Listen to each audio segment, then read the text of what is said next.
Let me immediately clarify things a bit by telling you a little bit about the difference of the University of Chicago's writing program. We're one of, as far as we know, 2 in the country who takes what we call a top-down approach to writing rather than bottom-up. Every other school in the country, their primary constituency is freshmen. So most every school has something like freshman composition, freshman writing, freshman seminars, etc. We don't actually have that course here. As I remind people, Chicago is, I don't know if it's the only university in the country, but one of the few that has more faculty than we have freshmen. That's because our program teaches throughout the medical school, and they don't usually count those faculty when they're talking about faculty ratios to students, but we teach in the medical school all the time. And they're chock-a-block with faculty because most of their doctors are also faculty members. So when this program got started in the late 70s, early 80s, our task was not to help the students, it was to help the faculty. This writing program got created because the people on this campus, as the guy who started used to say, you know, our freshmen write pretty well. By the time they're 3rd and 4th year students, they don't write as well. Our graduate students struggle, but the people with the real writing problems are the faculty, which just turns on its head the standard notion that writing is a basic skill. The standard notion in the US and around the world is reading, writing, arithmetic. You're supposed to learn it in high school, or grammar school, high school, maybe a little bit of college. But if you have to learn it after that, there's something wrong with you, and therefore there's something remedial about programs like this. I've been talking to people for 30 years who their main reaction to any program I teach is that they do not want to be there, and they think there's something a little bit, you know, offensive. I teach a lot in London. Let me tell you, you get a whole bunch of Oxford and Cambridge educated professionals or academics in a room and say, we've brought in this guy to help you with your writing. And by the way, he's from Chicago.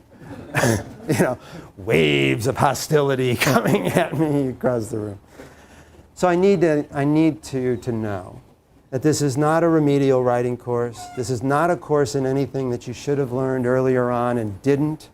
It is overwhelmingly not a course in rules. I am not going to give you rules for writing. In fact, I'm going to spend a lot of time attacking the fact that your training has been rule-governed training.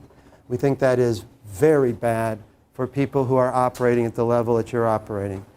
Rule-governed training is very useful for people who are, and forgive me for saying this, who are churning out a lot of writing, each of which is of relatively low value. So if you're working at a business where you have to write a short memo every day or two to convey some information to somebody, it's fine to have a rule. It's fine to say, this is what it's going to look like, here's what your sentences should look like, get it out. But that is not what you're doing. That is not the level of value your work has to generate. And so one of the things that I'm going to be saying to you is you need to stop thinking about rules and start thinking about readers. So here's the problem that experts have. You are, in our vocabulary, you are what we call expert writers. What this means is not that you are necessarily expert at writing, although you may be extremely good at writers. But what it means is that you are writing about a subject at which you have expert knowledge. You are not like high school students who are using their writing to introduce themselves to something at a fairly basic level. You are operating at the most sophisticated levels. When I work with faculty on this and other campus, I am working with people who are, after all, on the frontiers of knowledge. They're thinking stuff nobody's thought before. This is very hard stuff. So, here's what you're doing. You are thinking about your world in very difficult ways. This is a terrifically good thing, and it's the source of most of the value of your work. Now, you are also writing about that world. And this is where it starts, a problem starts arising. Unlike a journalist, almost surely you are using your writing process to help yourself think. In other words, the thinking that you're doing is at such a level of complexity that you have to use writing to help yourself do your thinking. This is quite different from high school students. My high school teachers told me, Larry, there are two different processes. First, there's a thinking process, then there's a writing process. I had a teacher who said to me, you are not ready to write your first word until you are finished thinking. And she said to me, to prove this to you, I'm going to have you, whenever you turn in a paper, I'm going to have you turn in the outline you used to do your thinking. This was not a problem for me. First I wrote the paper, then I wrote the outline. But I thought I was the only one. I thought everybody else, when they did this thinking, just, thought it till they were done. And then their essay, like Athena, burst from their forehead onto the page. I thought I was trying to keep it secret that I didn't work that way. Nobody works that way. It doesn't mean you don't have outlines or a good idea. It doesn't mean you don't take notes. It's a good idea. It doesn't mean you don't have other ways of thinking, but you are using your writing to help yourself think. If you don't do this, for most people, you cannot think at the level you need to think. Quite different, say, from a journalist who's sitting down writing. The journalist is not using the writing process to think up new ideas about the world. You are. This means you have a very different set of writing challenges than anybody else has. This is a course about those challenges. Our program is about those challenges. Because here's the challenge.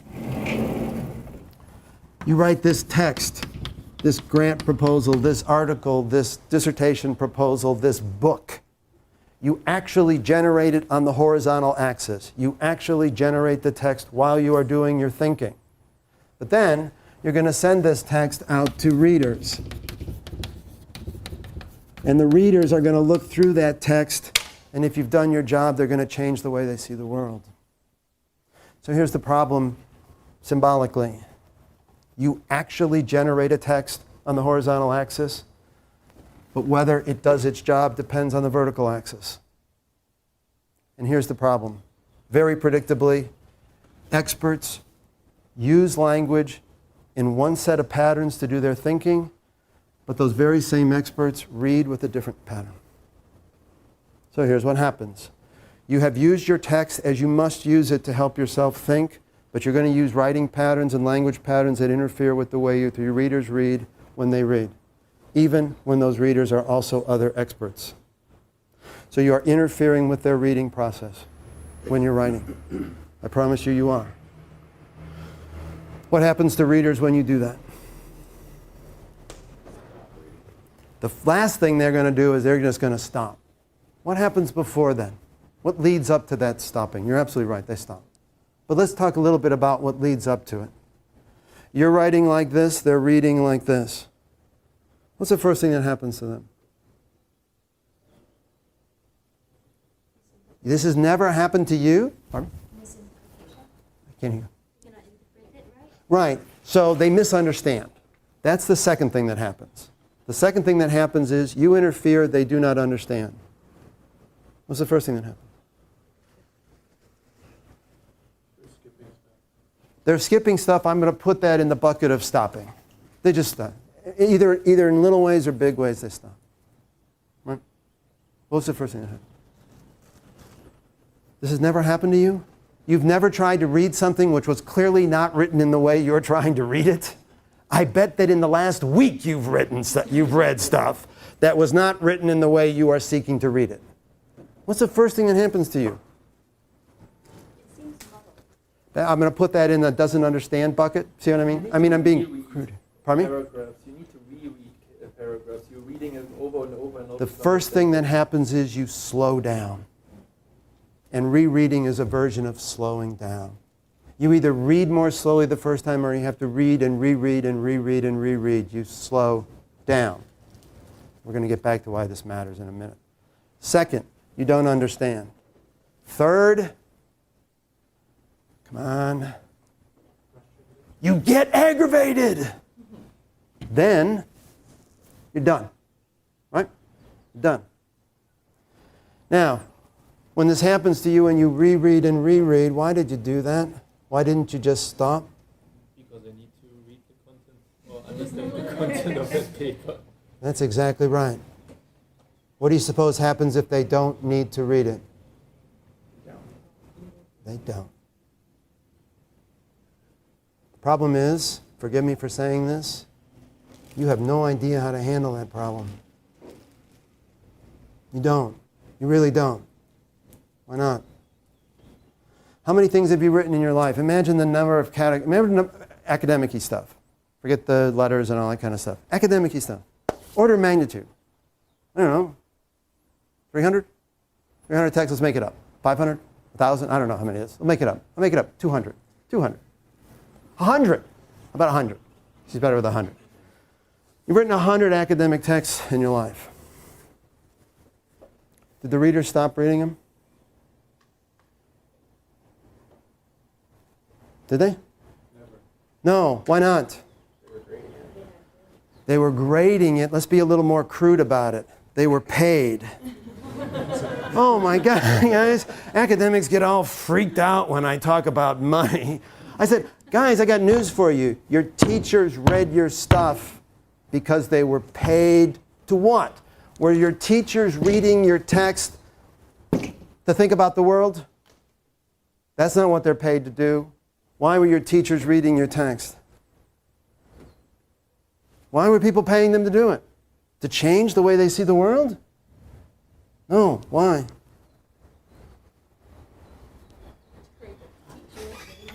Teachers read texts because they are paid to care about the students. You've learned to write in a system where you're writing to readers who are paid to care about you. That will stop. That will stop, right? That will stop. The rules that you've learned about writing were rules that were generated in a system where you are writing to somebody who's paid to care about you. That's over. In the world beyond school, I call it a real world, but I'm not sure it's real. It's just the world beyond school. They're not paid to care about you. Why are they reading? Why are they reading your stuff? Why will they read it? The journals. Your colleagues. If they think it's relevant for their work. Because they think it's valuable to them. How much of student work is valuable to the faculty to which the students are writing?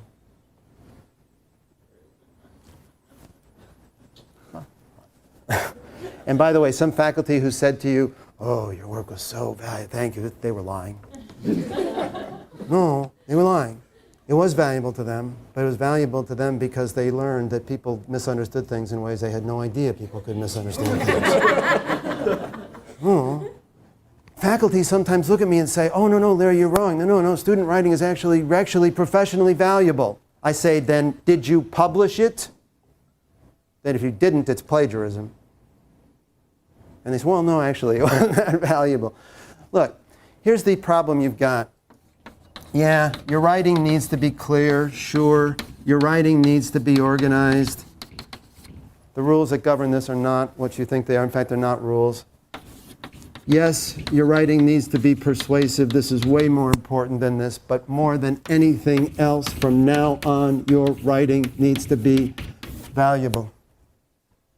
Because if it's not that, nothing else matters. It makes zero difference. Faculty come into my office, and forgive me for the drama, but in my office there's 2 chairs in the writing corner. I have a chair at my desk, and then there's 2 chairs over here. There's my chair, and then there's the writer's chair. And next to the writer's chair is a box of Kleenex. And I'm not kidding. Because I have people coming to me saying, they're not accepting my proposal, they're not accepting my draft.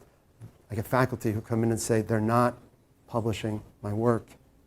And of course there's Kleenex there because, careers are depending on it. And sometimes it's because it's not clear, and sometimes it's because it's not organized, and sometimes it's because it's not persuasive, but overwhelmingly it's because it's not valuable. And the other stuff doesn't matter. If it's clear and useless, it's useless. If it's organized and useless, it's useless. If it's persuasive and useless, it's useless. That's the way it is. Now, this terrifies people because they make the mistake. Fortunately, I'm talking to social scientists. Physical scientists don't have this mistake. They think value lies here. They think, oh my God, what if my ideas just aren't valuable? That's dopey. There's no such thing as value here. Value's here. The question is whether this particular community of readers values it, which is why it's so much about readers and not about content. Can you imagine writing a text which one group of readers thinks is terrifically useful and another group of readers thinks is useless? Well, yeah. I got to tell you, sometimes PhD students come into my office and say, I really got to get this article published. I'm under so much pressure to publish. I got to publish. And I say, okay, what journals are you going to submit it to? And they look at me and say, what does that matter? Because they think it needs to be clear. It needs to be organized. It needs to be persuasive. And those are just sort of in the thing itself. Or anybody could look at it and decide it's clear. That's crazy wrong. But most importantly is valuable. Value lies in readers, right? Not in the thing. And so how people can think about their writing without thinking about readers is probably the biggest challenge you face. You've been trained to think about writing formally, rule-governed. You have to stop. Then you have to think about readers. Not generic readers. God help you if you came up in a system with standardized tests where you had to write papers for a standardized reader, like on an AP test or an SAT test. That's disastrous because it specifically teaches you not to think about any differences between readers. We are going to be talking about differences between readers and thinking about those differences. Because that's what I think is how writing actually works, except in the bizarre world of standardized testing. So I'm going to pass these out. Okay, turn to the first page, and here's what I want to do. Very quickly, I want to imagine that this is a group of, by the way, any biologists in the group? Wonderful, because biologists have to leave. No, this is a test about, it has to do with, content has to do with biology, and I don't want you to know anything about it, because I want you to be responding to the language, the writing of it. So here's what I'm going to ask you to do. We're going to read two imagined contenders for a grant or publication, and we're going to decide which of these two we're going to publish. Okay? I'm going to read. You stay with me as I read. 1A. As a consequence of the cost of sex, the theoretical probability of clonal and sexual coexistence is low. This is not sociology. This is biology. As a consequence of the cost of sex, the theoretical probability of clonal and sexual coexistence is low. Observation of coexistence in vertebrate taxa has been reported. Within the frozen niche variation model, a relevant parameter is difference in overall niche breadth. A wider niche breadth for the sexuals and for the clones is predicted in performances in monocultures. Performances in mixtures do not indicate such a relationship. Switching of behaviors or resource use patterns between mixed and pure cultures may be the cause.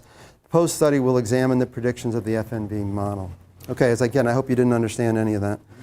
1B. As a consequence of the cost of sex, the theoretical probability of clonal and sexual coexistence is low.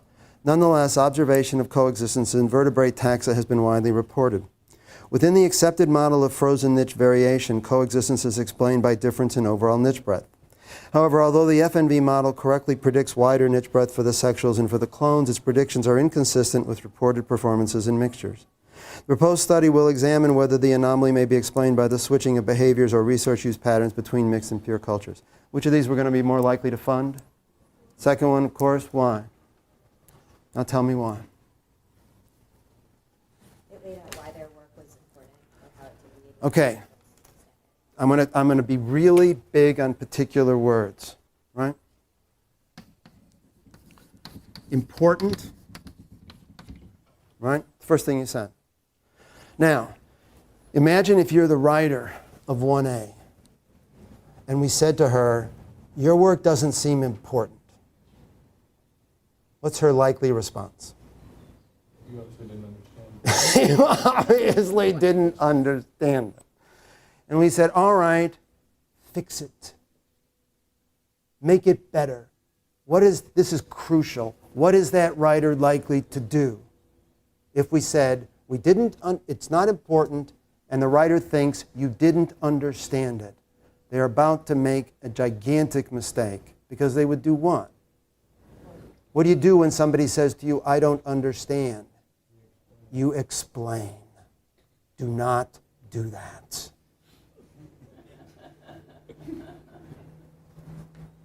You think I'm kidding?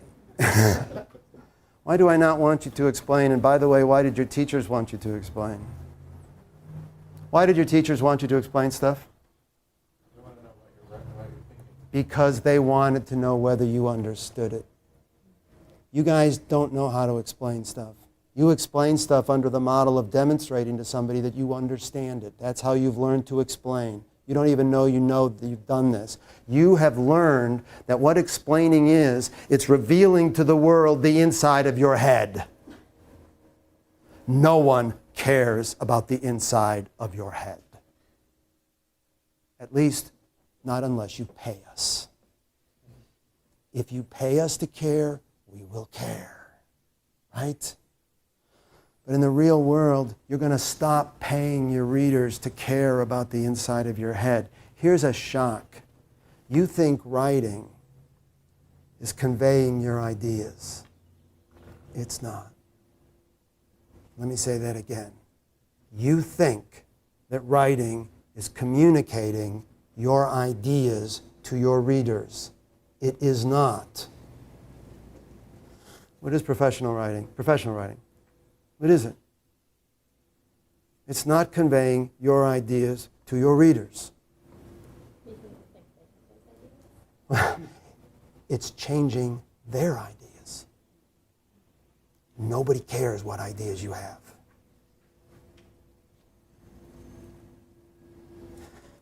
This is way more radical than it sounds.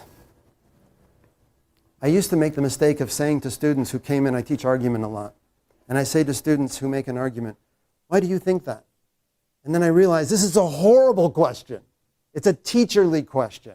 A teacher says, why do you think that? Because the teacher wants to know what? What's in his head. I said, oh my God, I'm doing the same thing. So now I don't say to him, why do you think that? I say now, why should I think that? Because I think that. And guess what? That doesn't work. Right? Which is interesting why it doesn't work in academia. Why doesn't it work in academia? Why doesn't that work? Of professionals. This is a great question, right? Why is it that I don't say, okay, you think it, I'll think it? Why does that not work in, at least it's not supposed to work. Sometimes it works. But why is it not supposed to work in an academic realm? Because we are all stubborn. Because what? We are all stubborn. Well, that's probably why it does work, but that's not why it's supposed to work. Because there's a rule of Western academia. It's rule that's, of course, broken in the breach a million times. But the rule says nothing will be accepted as knowledge or understanding until it has been challenged by someone competent to challenge it. That's the rule. This is very important because it changes your readers. Look, teachers read because they're paid to care about writers. Some readers in the world, in many cases, read to find out information they need. If you go to somebody on the quad and say, excuse me, or somebody stops you on the quad and says, excuse me, can you tell me how to get to the library? And you say, okay, yeah, go over there and turn right and go up there. They don't say, well, I doubt that. Because they don't, as readers, have the function of challenging what you say. But at least in theory and in a lot of practice, your readers are different from those readers on the quad, and they're way different from teachers. Your readers have the professional function of challenging what you say. So explaining turns out only to happen inside of these two functions. You only explain inside of value having been generated and persuasion having begun. It is an enormous mistake of PhD level writers that they try to explain first. And I know why you try to explain first, because in school they just wanted you to explain first because the whole thing was just about seeing what you know. Start explaining. Line 1, classic thing, begin with the definition. Teachers love this. Begin with the definition because it tells the teachers that what? You know the definition. Don't begin with definition, guys. All right? So, back to B. How are you going to make it important? How do you make it important? Now, the second word you said. Oh, no, that's a terrible word. Do me a favor and Do me a favor, take the word new, or worse, original. If you think that you're here to do new and original work, if you would find the synapse in your brain that is storing those words, kill it. No. And people say to me, oh, does that mean I'm here to do non-original work? No. But you are not here to do original work. You are here to do valuable work. What's the difference? You think you're here to create new knowledge? Well, you know how hard it is to create new knowledge? We can create new knowledge in the next 30 seconds. All we have to do is count up the number of people who are in this room. Because nobody in the world knows how many people are in this room. No one knows. And we will create new knowledge right now. We'll just count the people in this room. We'll say, okay, now we know. Is anybody going to read that paper? Why not? They're going to say, who cares how many people are in that room? A dear friend of mine, when I was a PhD student here, discovered journals written by a woman in the late part of the 19th century in England. She traveled around the world, and every year she wrote a journal. And somehow they ended up in a library in Norwich. And she was over in Norwich one day, and she stumbled into a back room, and there's all these journals with tons of dust on them. She blew off the dust, and she said, oh my gosh, it's amazing. This woman traveled the world for 30 years and wrote a journal every time she traveled. She came back here, wrote up a grant, and said, whoa, I want to spend 3 months studying this. And then she got her money, and she went over to Norwich, and she spent 3 months, and she read the whole thing, and she wrote it all up, and she handed it to her committee, and in an hour and a half, they sent it back, and they said, you got to be kidding. She said, well, I'm going to get my dissertation. I'm going to get a degree now, right? They said, you've got to be kidding. Of course we're not going to give you your PhD. And she said, but nobody in the world knew what this woman said. Right, they said. And we still wish we didn't know what she said. Because we do not care. And she said, but it's original research. She said, I guarantee you it's new. And they said, that's right. It's new and it's original, but it is not knowledge. And she said, that's ridiculous. It has to be knowledge.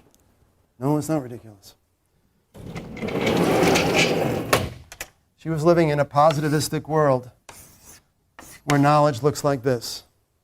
In a positivistic world, knowledge is just built up over time. And anytime you find out something that people didn't know, you get to just add up to this model, and knowledge just keeps on growing, and everybody's happy. And that is dead. Well, mostly dead. Here's the model now. Sorry, these are people. These are human beings. There are conversations moving through time.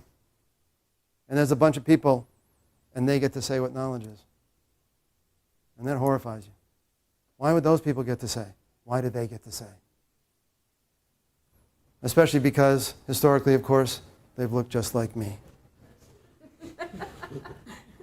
As my niece says to me every time she sees me, too male, too pale, too stale.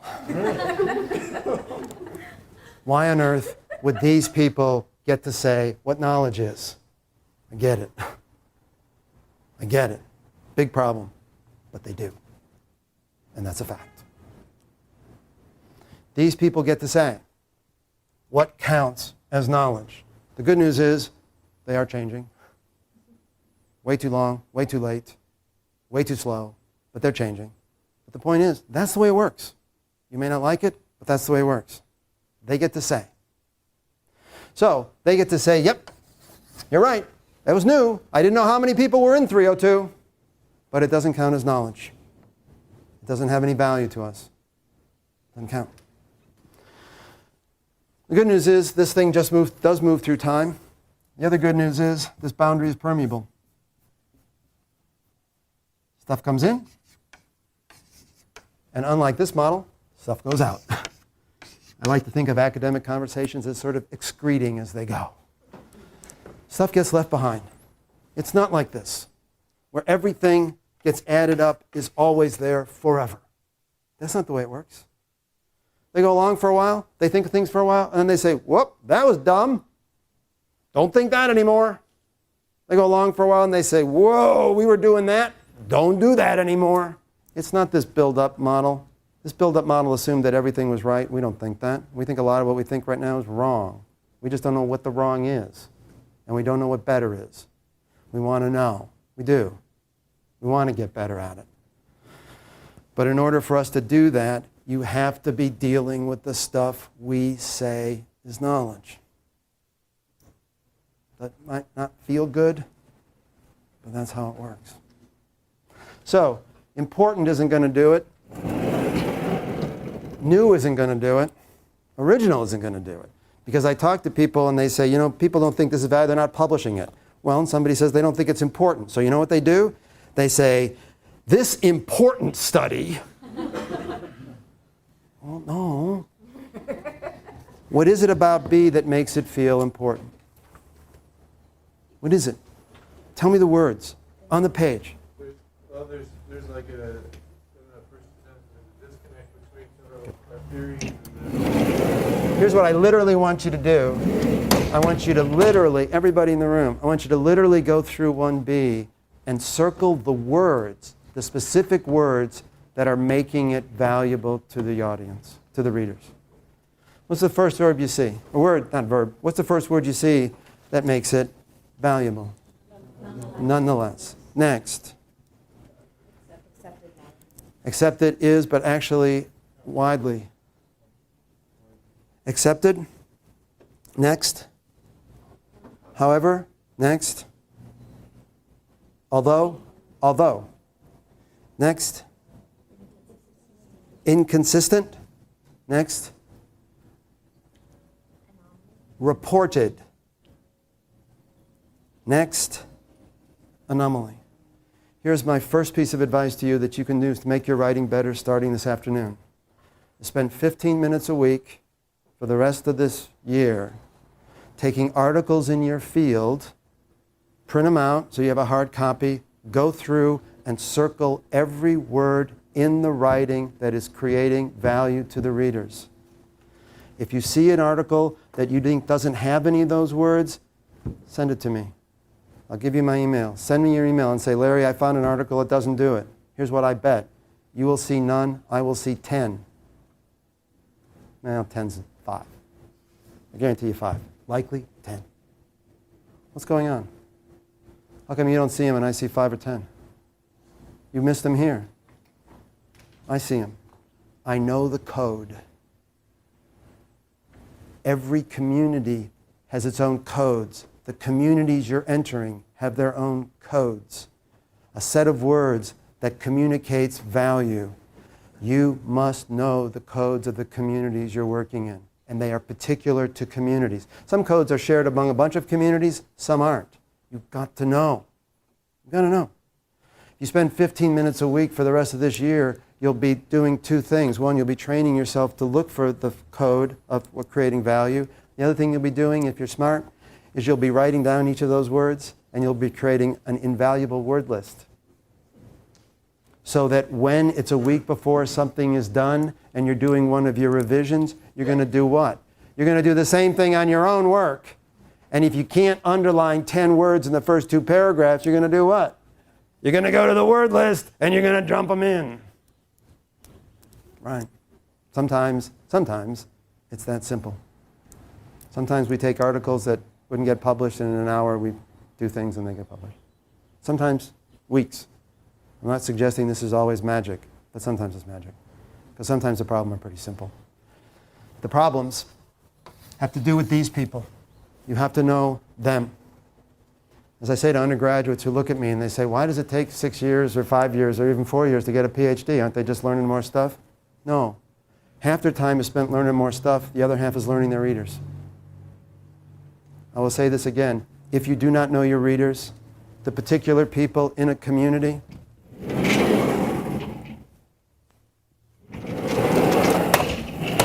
if you do not know these people, you are very unlikely to create value, and you are very unlikely to be persuasive.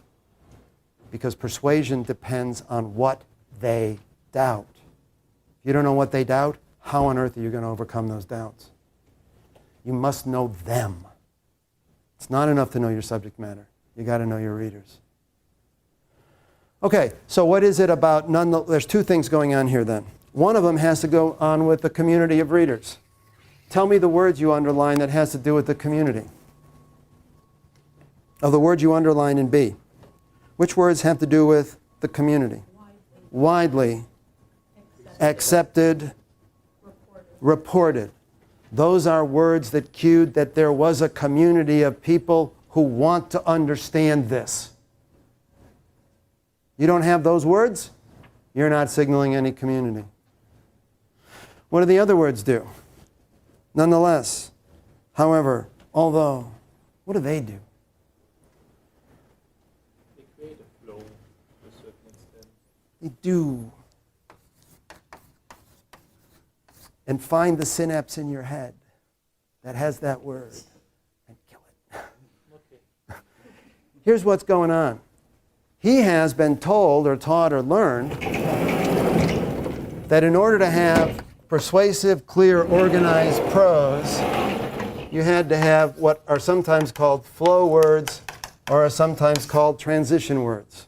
Words like because and if and unless and however and although and but. All right? Are those words bad? Those words aren't bad. I mean, is it bad to have flow? It's not bad to have flow. But they have nothing to do with value.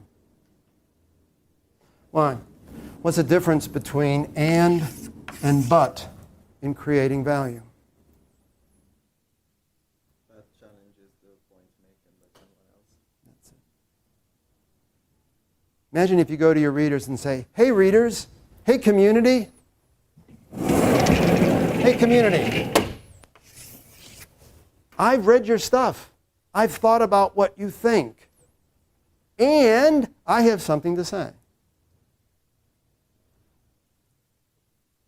Hey readers, I've read your stuff. I know what you think. But you're wrong. Which one are they going to pay attention to? It's hard when you try to publish on journals because if you say the people are wrong, and those are your editors. Here's what I will say. And if somebody wants to do it right now, check it. He can name a journal. We will go to every edition of that journal in the last 20 years, and every paper will say that somebody's wrong. Everyone.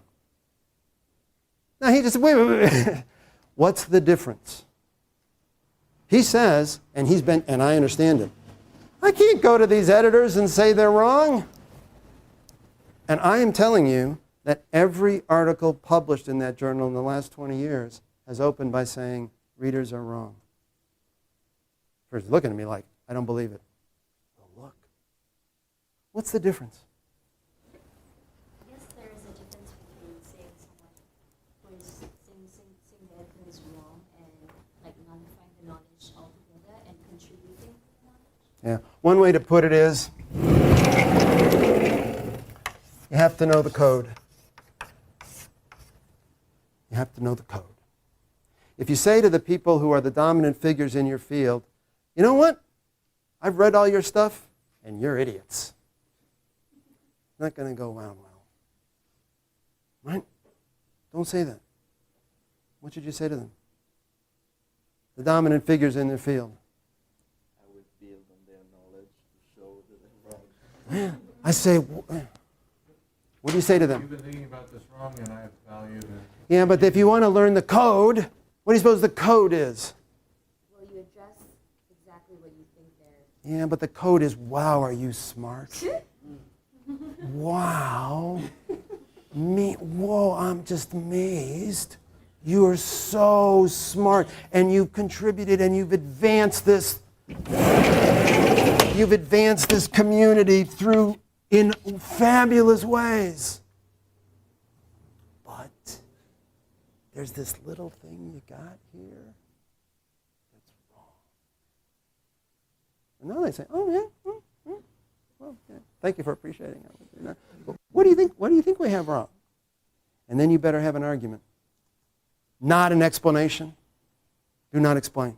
Argue. You're talking to people who wrote this stuff. You don't have to explain it to them. You have to predict what they're going to doubt when you say they're wrong. So you say to them, you're wrong about this. And they say, why should I agree that I'm wrong? And you say, well, here's why. That's what introductions do. They give a quick version of why these people should think that they're wrong. And they say, well, okay. Preliminarily, I've read your first 2 pages. Now I'll start reading the rest of it. Why? Because you've caused them to think that your work might be valuable for them. Imagine if you go to them and say, wow, your work has been really great, and now here's something new that you didn't know. See, here's what happens. People say to me, man, if I say that they've done something wrong, I'm taking a huge risk. True. You think you're not taking a risk if you do this? What's the risk you run if you do this? Hey, really smart people, I've done all your work, I've studied all your stuff, and I have something I want to add. No, that's actually a really good reaction. Right? What's the risk you run there? When you say, there's something I want to add. We don't care. Or worse, I'd like to put my voice into the conversation. Say, we don't have any reason to listen to it. Let's pause on that one for a minute. The University of Chicago writing program is not real popular in the world of writing programs. And you can see why. A lot of people think we're fascists. I don't dispute it. Here's what we teach people to do. We say, identify the people with power in your community and give them what they want. That's what we teach people to do. Lots of people have said to us in some version or another, you're supposed to teach people to challenge the existing community. Well, actually, I just did, right? But notice that I did it inside the terms of the community. People say, why don't you teach people to have their own individual voice? And I'm going to say, I get that argument. I get the moral and ethical pressure to teach people to have their individual voices. But when I sit with somebody up in my office who's worried about their career not going anywhere, it can't be about their individual voice. It's about what's going to make it valuable to their readers. You need to understand that this program that we have is motivated by those people who have come to us and said our writing is not succeeding, and the whole program is aimed at them. How do you make them, help them succeed? There's a ton of ethical issues involved in that. You don't really care, I just want to put them out there. There's also the personal at-risk issue. You want me to go to this really important person, the editors of this journal, and tell them they're wrong. Yeah, I do. I need you to do it under the code. You want to do it under the code. There's polite ways to do it. There's insulting ways to do it. You need to learn how they do it in that community. If you don't do it in the way they code it, you're going to get slapped down. But what if you don't do it at all? You're going to get rejected. Right? So, all right. Sorry for the drama. Oh my gosh, especially because we're on page 1 of a 30-page handout. All right, page 2. Page 3, sorry. We were on page 2 because there was no page 1. Let me just show you a couple of things quickly from this 2 paragraphs. The top paragraph, why people write essays. This is a caricature, I admit. This is a caricature. It's come from something trying to explain to high school students why people write essays. And I just want to show you how wrong this is, how dangerous this is, and how much some of it is actually you've adopted without knowing you've adopted it.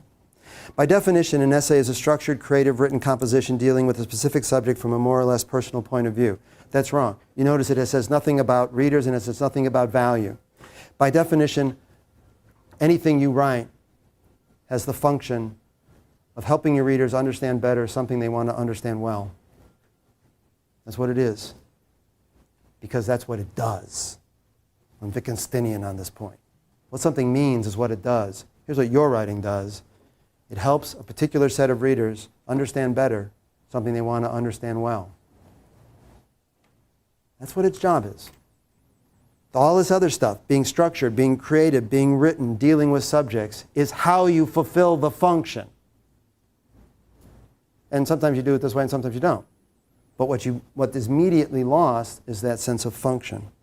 People write essays because it gives them an opportunity to analyze ideas, situations, and people and to preserve them indefinitely. Can you see how misconstrued this is all about the writer?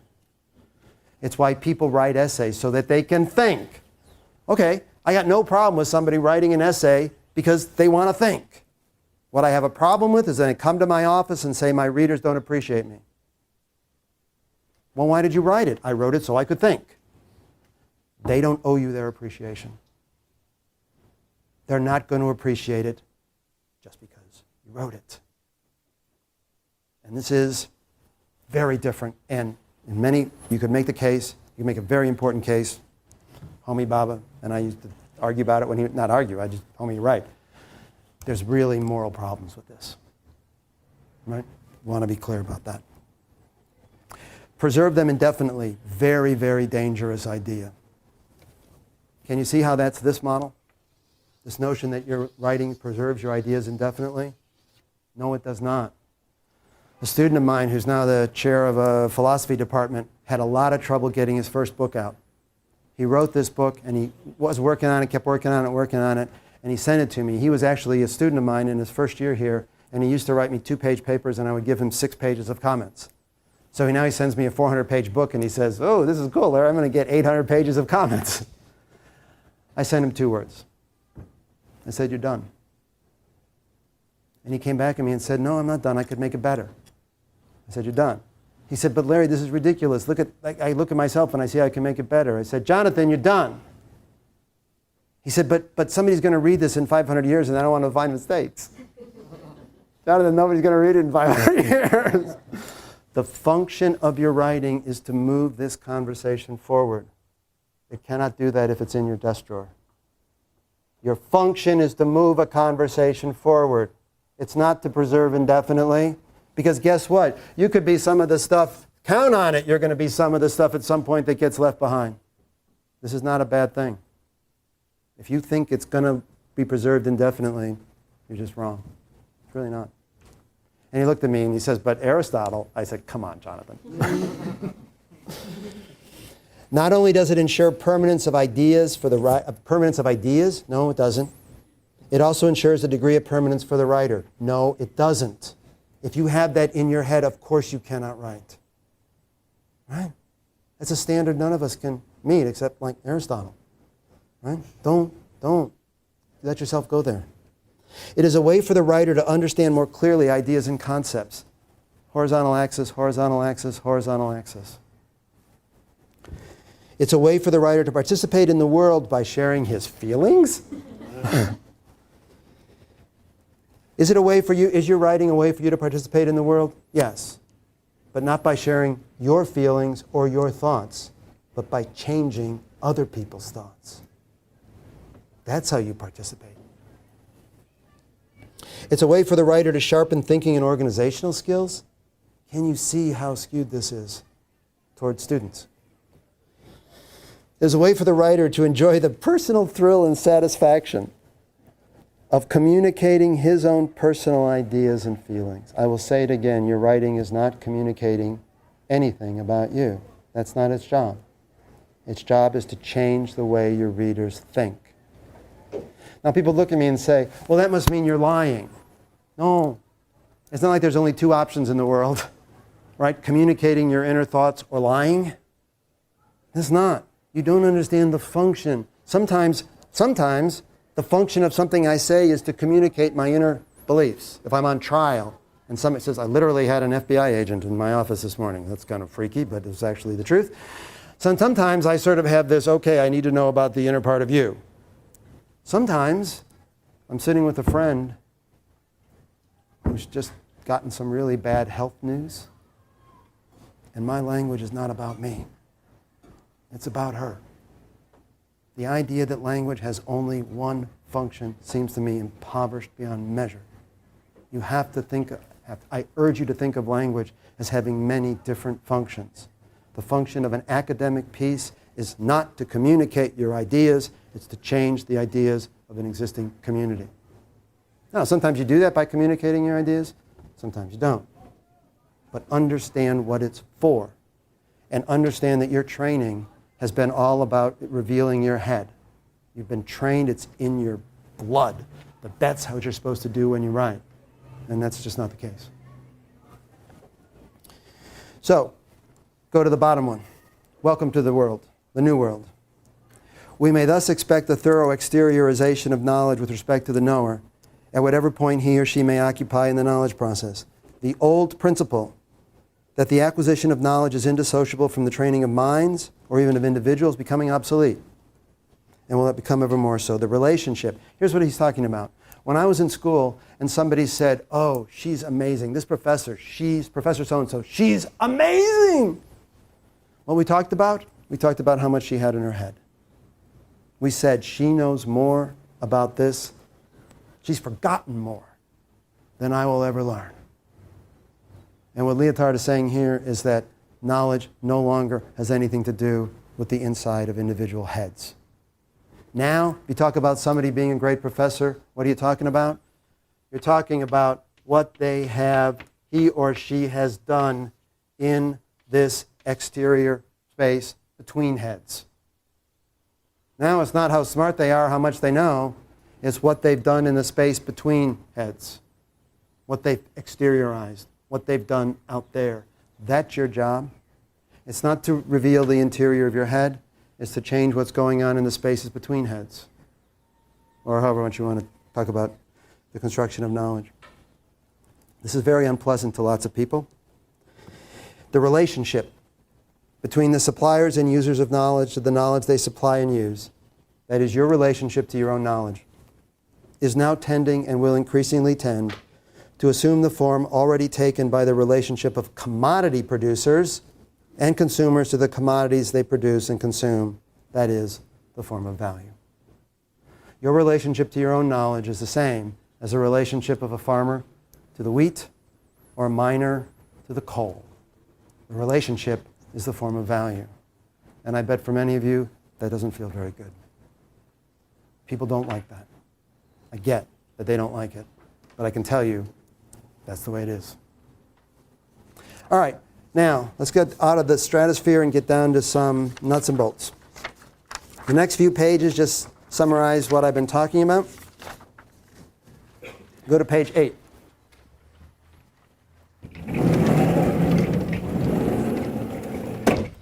So now, I want to go back to the difference between because, if, and unless, and talk about words like but, although, however, inconsistent, and anomaly.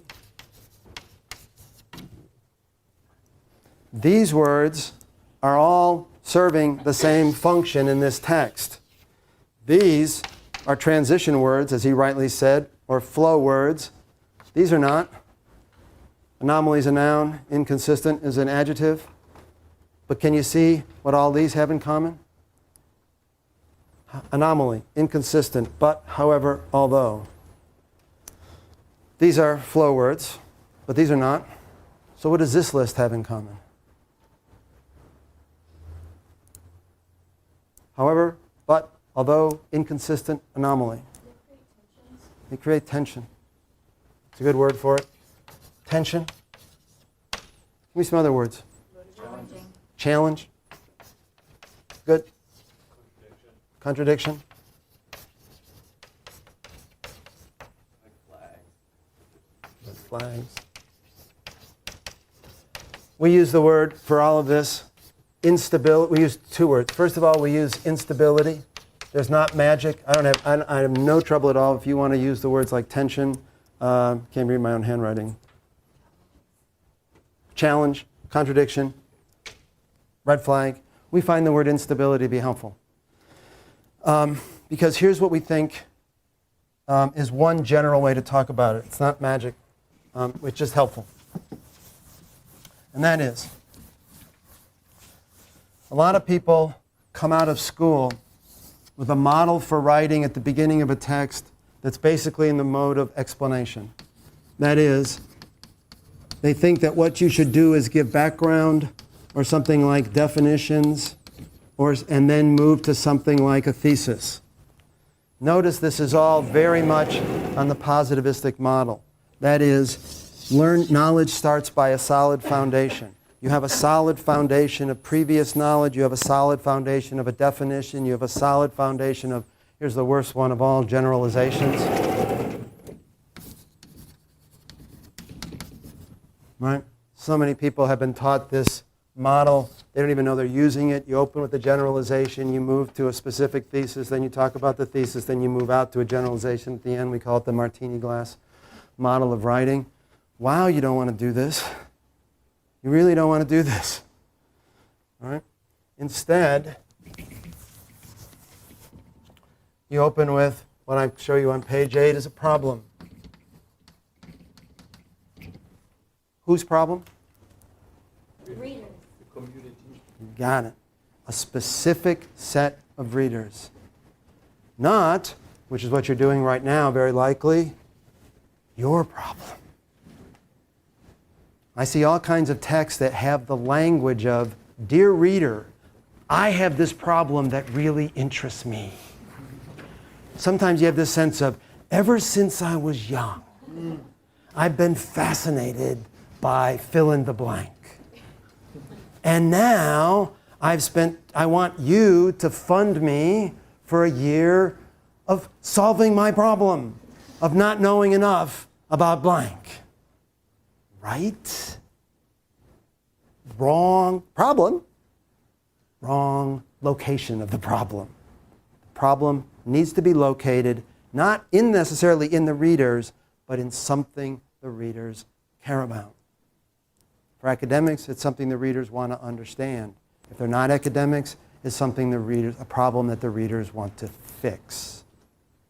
So for example, I know nobody here is in education, but if you want to get funding and a grant for studying something on education, you start with a problem in the world. We got an education system that's clearly broken. That's a problem. That's a problem your readers care about. Probably not the readers' problem. They actually probably have pretty good educations. They probably are sending their kids to pretty good schools, but they care about that problem. All right? You locate problems in specific reading communities.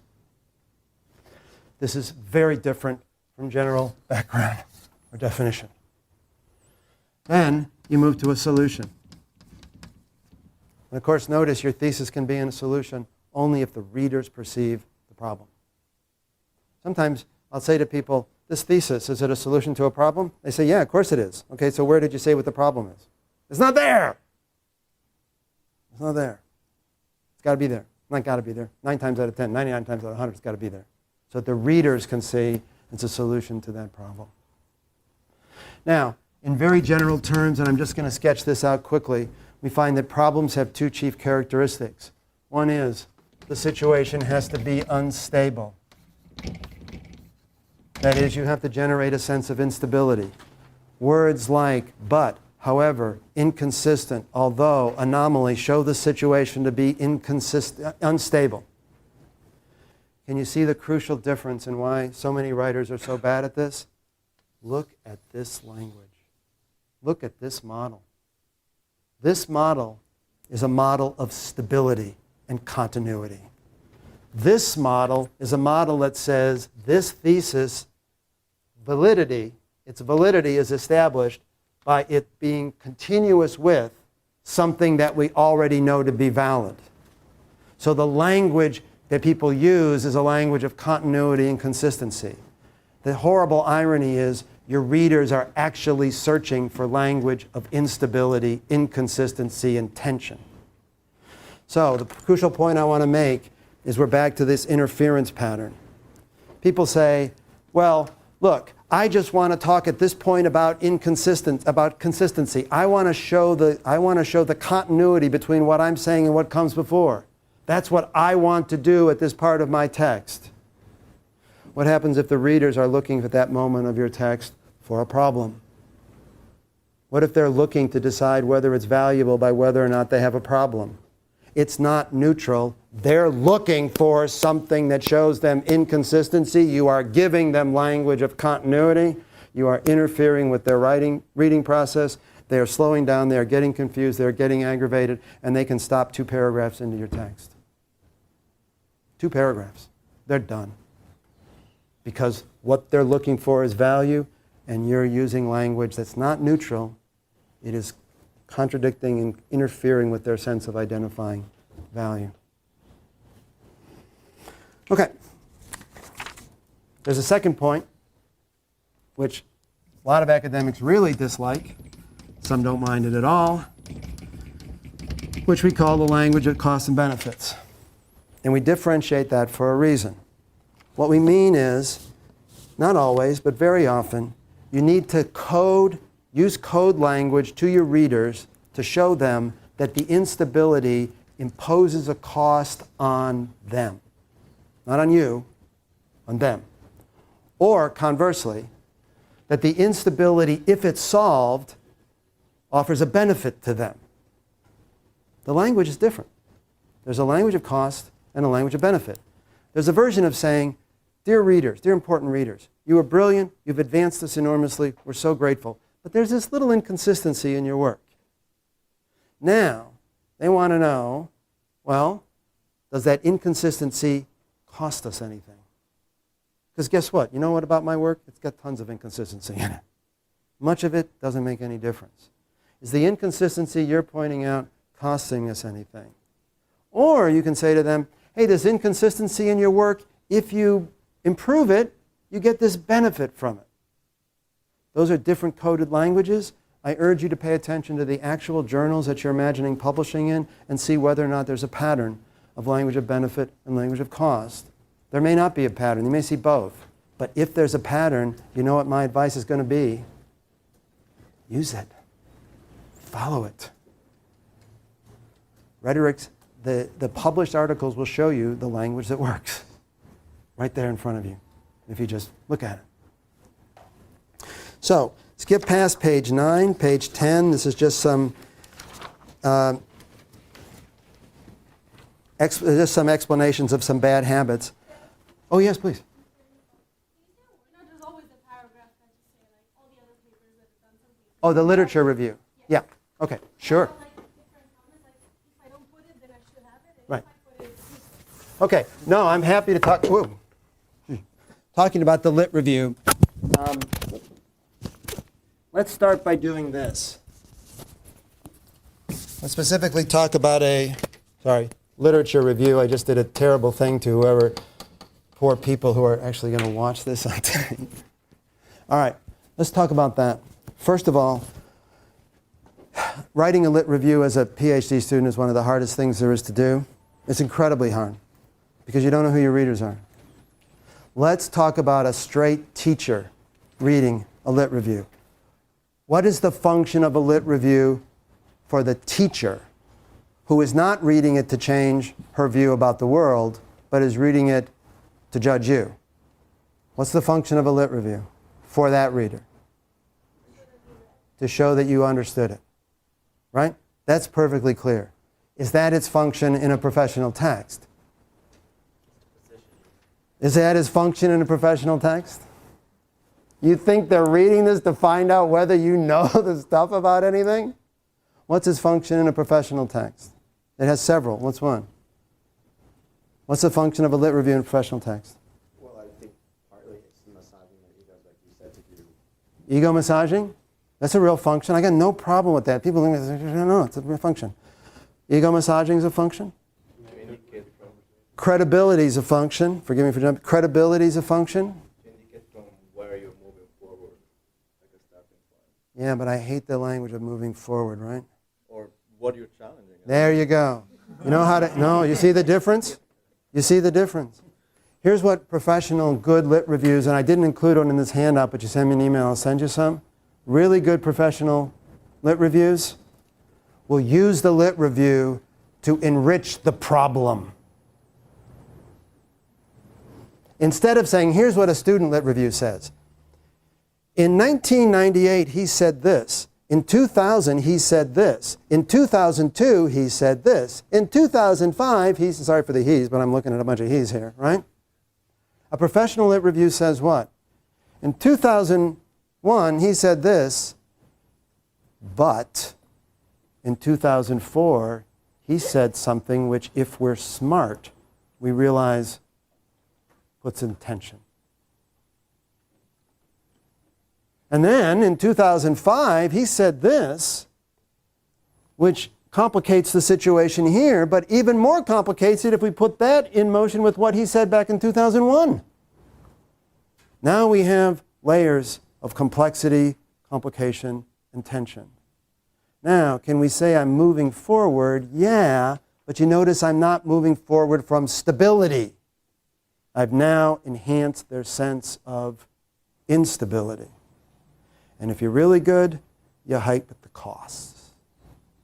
You start saying, wow, not only is there a little tension there, but it's a tension that matters as this community as we go forward, because it suggests that not only were they wrong, but we're wrong as we move forward based on their ideas. So it's not just them, it's kind of the rest of us.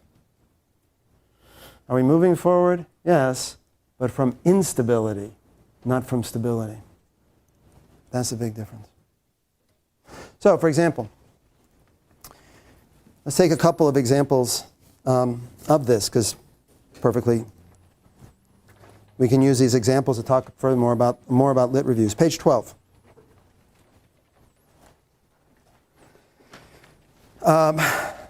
Here's an instance from Bill Sewell, who was just a terrific writer. Ever since Herodotus, historians have written about events. Battles, alliances, scandals, conquests, conspiracies, revolts, royal successions, reforms, elections, religious revivals, assassinations, discoveries. Momentous events have always been the bread and butter of narrative history. Now, if you talk to some high school teachers and you'll say to them, what is he doing there? They will say to you, oh, he's giving background. No, he's really not. When do we find out that he's not giving background? The next word is but. He's not giving background. He's building a problem. And the differences are enormous.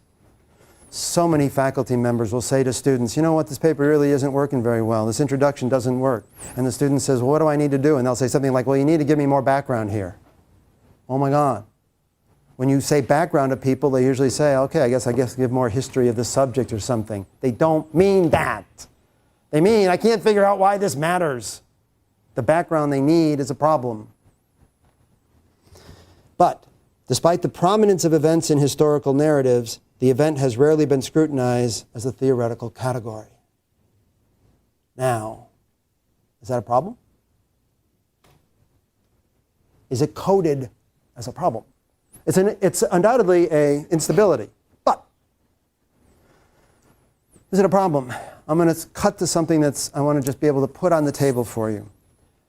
Later on in this handout, you're going to see a couple of pages on the difference between what we call gap and what we call error.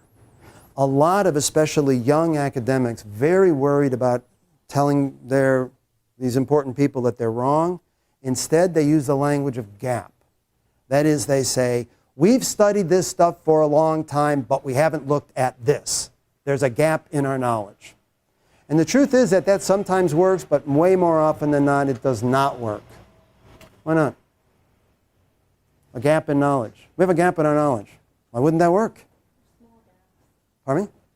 Well, it should be a small gap, that's sure. Well, why would it work? Pardon me? You're probably not the first one to think about the gap. Well, but perhaps you're the first one who's been able to fill it. It still isn't going to work. Often doesn't work. What's the cost of Here's what gap assumes. Another model of knowledge that is now dead. This is supposed to look like a crossword puzzle. Can you imagine that this is a crossword puzzle? Here's what the gap model assumes. It assumes that knowledge is bounded. It assumes that knowledge is like a crossword puzzle with a fixed number of pieces. And you say, ooh, look, I filled in this piece. This only makes sense in a bounded model of knowledge. Go back to this model. What if we think this is wrong and that knowledge is infinite? It's just going to keep on being infinite. Now what happens to the gap? Think of it this way. If knowledge is infinite and you filled in a gap, how many gaps are left? You have done nothing. Because there's still an infinite number of gaps left. I'm not saying gap can never work. I'm saying gap is very dangerous. Is Bill talking about a gap here when he says it's rarely? See the word rarely? That's often code for gap. Oops, gap, haven't done something, gap. Is this a gap? No. It's rarely been scrutinized as a theoretical category. Why is that a problem? And for whom is it a problem? For whom is it a problem if you say, ever since Herodotus, historians have talked about events, but nobody's ever asked what they mean by that. Oh, that's a gap? Not for some communities. For some communities, it's what? It's a gigantic problem if the community is using categories that they do not understand. Right? In some communities, they went, whoa, this is a problem. Because we're taking for granted that we understand some fundamental category for our field, and we don't even know what the hell we're talking about. Dangerous. So what is he doing in the next sentences? Traditional narrative historians who reveled in the contingency and particularity of events generally refused on principle to engage in explicit theorizing. Background? No. What? What? Kind of setting up life problems. Nope. Community. What community are you talking about here? Narrative historians. You people have a problem, narrative historians. Next sentence. Meanwhile, historical sociologists, along with the minority of historians turned in the social sciences in order to escape the hegemony of political narrative, generally disdained the study of mere events and sought instead to discover general causal patterns underlying historical change. What's he doing there? Another community. He's defining his communities. Here are the two communities who have problems. Traditional narrative historians and basically every other historian. Two sentences. He's described his community, the people who have a problem. You want to know a very extended version of this? Read the introduction of Said's Orientalism, where he constructs, I think, 9 communities. People say to me, oh my God, I have this huge problem. I'm writing interdisciplinary stuff. Interdisciplinary stuff is extremely, extremely difficult to write. People come to this campus because we proclaim that you can do interdisciplinary studies here. We scorn traditional disciplinary boundaries. You know? Here's the problem you're going to have when you do interdisciplinary work. Who's in your community of readers? Go ahead, put that committee together that has somebody, 3 people on it, and they're from 3 different committees. Be very careful. You got the right 3 people, amazing. You got the wrong 3 people, you're going to have a writing nightmare. Because those are 3 different communities who are not only going to define problems differently, they're going to see arguments differently. So what Bill is doing here is he's saying there's 2 communities of people I'm writing to, and he lays them out in the first paragraph of a text. This is first-rate functional writing. You got to understand the function, not what it looks like, not the rules, not the formal, but the function. I will shut up in 1 minute. So, page 13 summarizes the model from this point. Let me just tell you what's left in the handout. Page 16.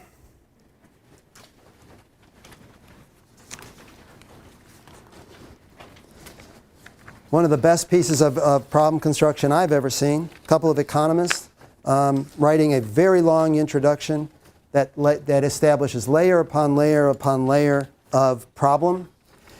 On page 17, they do something which I have virtually never seen done before. See this chart? See this graph at the bottom of page 17?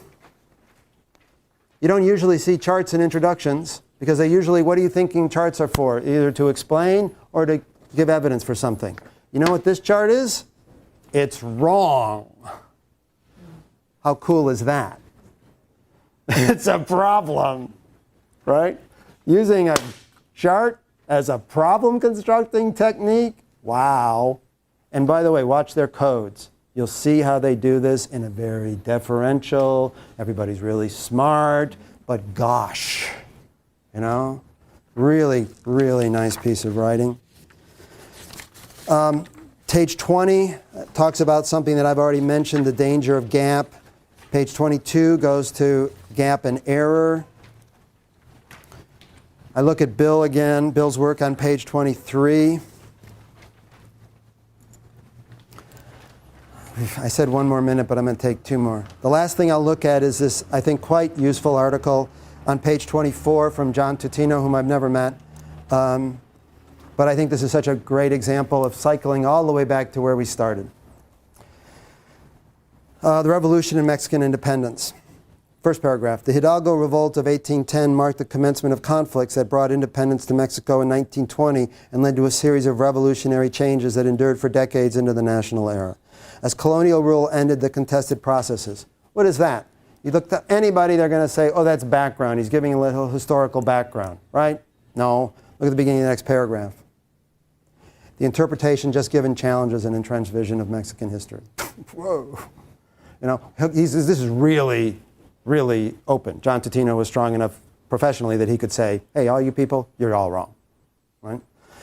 Now, he talks about the view that's wrong in the second paragraph. Look at the beginning of the third paragraph. This essay argues for a different interpretation. Okay, so what he's done is, he's first said, here's a view of history, and then it said, this challenges what all you people think. Now he says, in this essay, here's what I'm going to do. Here's what I want you to notice. The footnote. This essay was first presented in a seminar organized by Eric Van Young at the University of California, San Diego. Look at the next page, page 25. Here's what I'm quite sure John Tutino presented in that seminar at the University of California, San Diego. He presented this data, which he had spent quite a lot of time in Mexico generating. Tenant rancheros at Puerto de Nieto, 1820 to 1825. Rents in pesos. Table 2, maize plot rentals at Puerto de Nieto, 1820 to 1825. You know, because in 1820 it was 60, and in 1821 it was 33, and in 1822 it was 30. This, I'm quite sure, is what he presented at the workshop. What do you suppose people thought to themselves at the workshop? Why would I care what happened in the rents of maize plots at Puerto de Nieto from 1820 to 1825? Go back to the footnote. Discussion there helped to clarify the importance and the uncertainties of the issues explored here. More recently, several HAHR, that's the journal, readers asked that I make the larger significance of the case study more explicit. I mean, saying, who the hell cares what happened in Puerto de Nieto, John? I mean, I know you went down there, you got a grant, you looked through a lot of books, and you came up with a lot of numbers, but why would we care? A final reader. You see why I love this so much. He's probably been working on this article for what, 3 years maybe? A final reader suggested that my interpretations appear controversial. Like, hey John, you see this work you've been doing? It suggests that everything the people in this community think about the Hidalgo revolt is wrong. He didn't even know that until the end of his process.